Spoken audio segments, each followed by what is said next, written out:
조지아주 등 경제활동 부분 재개의 현지 언론, 치명적 실수 트럼프 살균제 발언 논란 속 일리노이서 세척제 인체 투입 사례 보고, 코로나19로 최대 피해를 입은 미국 뉴욕시 정경 로이터 연합뉴스 로스앤젤레스 연합뉴스, 정윤석 특파원 미국의 신종 코로나 바이러스 감염증, 코로나19 환자가 25일 현지 시간 90만 명을 넘었다. 또한 미국에서 코로나19로 숨진 사람은 5만 3천여 명으로 전 세계 사망자의 4분의 1을 차지하는 것으로 나타났다. 미국 존스 호킨스 대학 동부시간 오후 9시 30분 기준에 따르면 미국의 코로나19 환자는 92만 9,730명, 사망자는 5만 3,694명으로 집계됐다. 광고 미국 사망자는 전세계 희생자 20만 2,668명, 4명 가운데 1명꼴이다. CNN 방송은 그동안 코로나19 진단이 제대로 이뤄지지 않아 일반 사망자로 분류했던 사례 가운데 코로나19 사망으로 재판정하는 경우가 늘고 있다며 앞으로 누적 사망자가 더욱 증가할 수 있다고 보도했다. 하지만 미국 주 정부들이 도입한 코로나19 자택 대피령이 한 달여를 넘기면서 일부 주들은 코로나19 영업 제한을 완화하는 등 경제 정상화 1단계 조치에 들어갔다.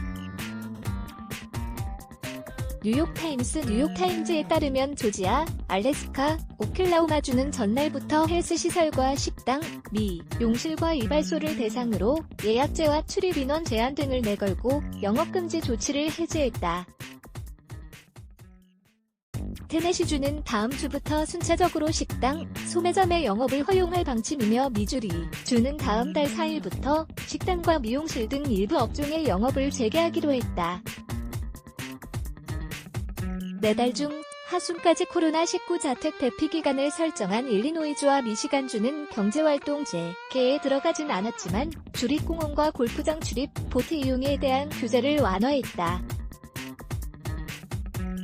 일부 주 정부의 경제활동 재개 움직임에 대해 현지 언론들은 성급한 조치라고 비판했다.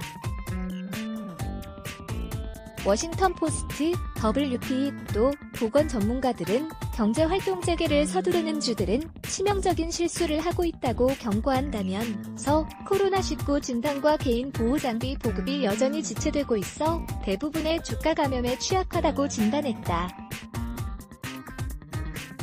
영업을 재개한 미국 조지아주의 한 미용실 로이터 연합뉴스, 앤서니 파우치 미 국립알레르기 전염병 연구소 나이에이드 소장은 전미과 학 아카데미 라즈 웹방송에서 매주 150만 200만 건으로 추정되는 코로나19 검사 역량을 현재보다 2배로 늘려야 한다고 강조했다.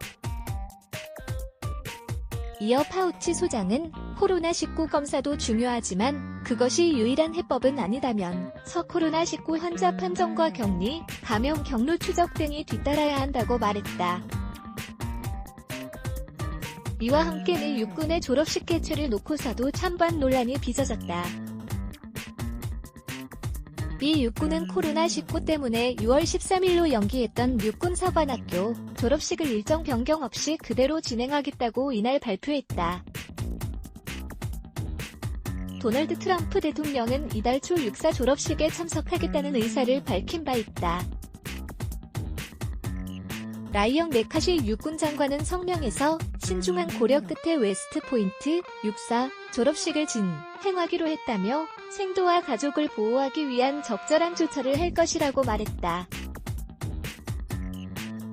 하지만 수풀탄 육사 동창회장은 정치 전문 매체 더일 인터뷰에서 웨스트포인트가 뉴욕시 외곽에 위치한 대다 1천여 명의 생도가 참석할 것으로 예상된다며 졸업식 강행은 분명히 위험하다고 지적했다. 아울러 트럼프 대통령의 코로나19 치료를 위한 살균제 투입 발언을 놓고 한바탕 논란이 벌어진 가운데 일리노이주에서는 포세척제 용액을 사용하거나 표백제로 입을 헹구는 사례가 보고돼 현지 보건당국이 대응에 나섰다. 일리노이주 공중보건국은 이날 기자회견에서 독극물통제센터에 접수되는 신고 전화가 지난 이틀간 크게 늘었다며 가정용 살균제를 인체에 주입하거나 섭취해선 안 된다고 경고했다. 더만74y너.co.kr 저작권자 C. 연합뉴스 무단 전제 재배포 금지 2020년 4월 26일 11시 5분 송고 레츠 블라게즈 Y